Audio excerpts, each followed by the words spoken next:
Sir, anong sagot niyo dun sa ikapal na ethics complaint against your former party mates ko? Okay, medyo maba yung sagot ko. Pwede bang, can you allow me to explain? Para magiging speech na to eh. But right now, our country is facing a very difficult issue in corruption and everyone's in panic. The administration is panicking, the President Marcos is panicking, Speaker Romualdez is in panic, AFP and the PNP are also panicking. Like, hindi na nila alam kung anong gagawin nila, kung poprotektahan ba nila si Marcos o kung sasamahan nila ang mga mamamayan laban sa corruption. It's a very, very chaotic time in our country, but a very, very important time in Philippine history as well. And as the leader of the deputy speakers, Speaker Martin Romualdez showing that uncertainty to Speaker Puno probably also led to his decision to do that, because it's a very rash decision, since under the House Ethics Committee rules, I don't think I could be held liable for postings that I made before I became a member of the House of Representatives. And as you can see in his press conference, he also stated that there are issues questioning my mental health and plenty of other issues involving me inciting to sedition. And I think, as far as I'm aware, and as far as what my father has previously told me before he passed away, Chairman Puno, I believe, is a good man, but he's just driven by his strong emotions at this moment, and I hope that we can resolve this peacefully. Whatever decision the court or the whatever decision the courts will decide, or the House Ethics Committee will decide, I am open to receiving, because I believe that I also as a member of the House must be held accountable for my actions. That will be all, and thank you. Na po ba si Deputy Speaker Puno after po nung in-announce niya na magsasampa sila ng ethics complaint po? No, we haven't spoken. Sir, yung post niyo, supposedly joking about the house being burned down, do you think it's enough proof para sabihin na kayo ay naging inside the sedition?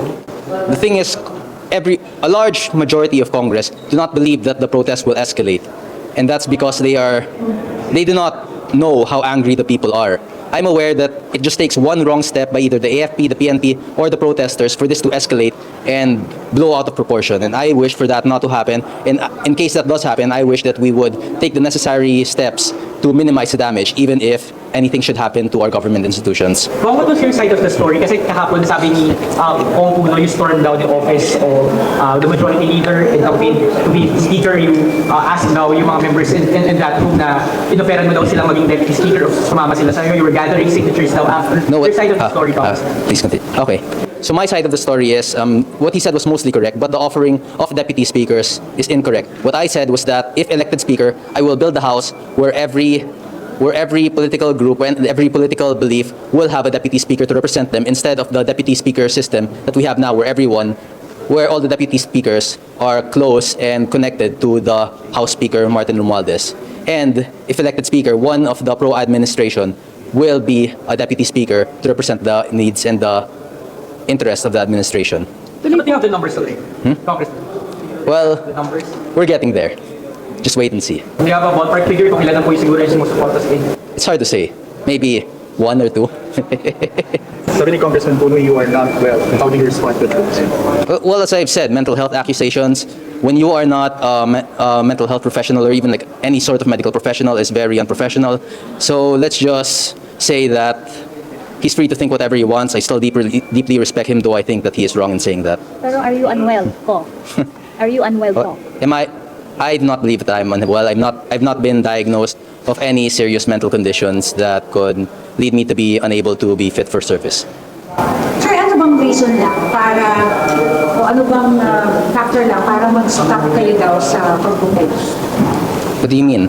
Anong pwedeng mangyari just for you to stop posting? I will stop posting when they declare our democratic right to criticize our government as unconstitutional and illegal.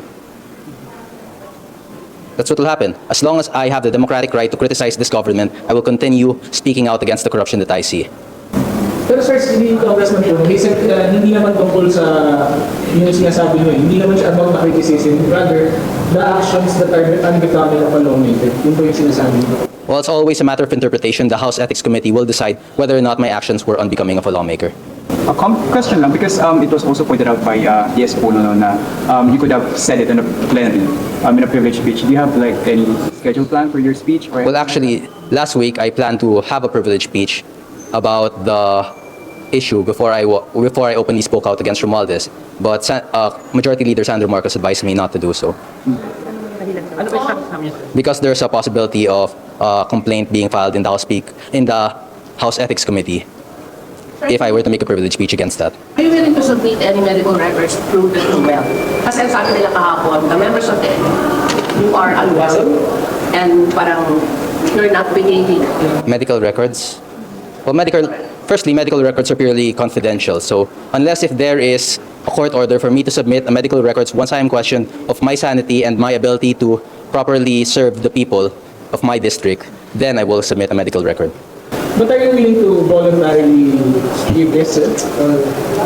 That will set a bad precedence if we do that, because anyone who is accused of having a mental health condition must now present their medical health records. That's not the type of country that we want to make. It's not the type of system we want to make, because anyone could just keep calling someone mentally unfit or unwell, and then it will force that person to have to publicize all of their medical conditions. Where will you abide with the ethics committee's decision just in case? Yes, what I've said, I'm willing to lose my position as a House representative if the ethics committee deems it necessary and just. Sir, may mga allegations lang din, or mga insinuations na may mga kumukumbas daw sa inyo or may mga tao daw na nagsusulsol sa inyo. Your reaction to that, though? Who do you believe those people are? That's my question first. Just insinuations? No, I'm completely acting out of my own volition, so please do not involve my family anymore. Kasi nadadami din si Mayor Jenny at yung kapatid ko si Vice Mayor Barzaga. And hopefully, to ease their stress and to ease their tensions, I want to say that everything is my actions. The Mayor and the Vice Mayor has also cautioned me not to push through with this, with my campaign against Martin Romualdez.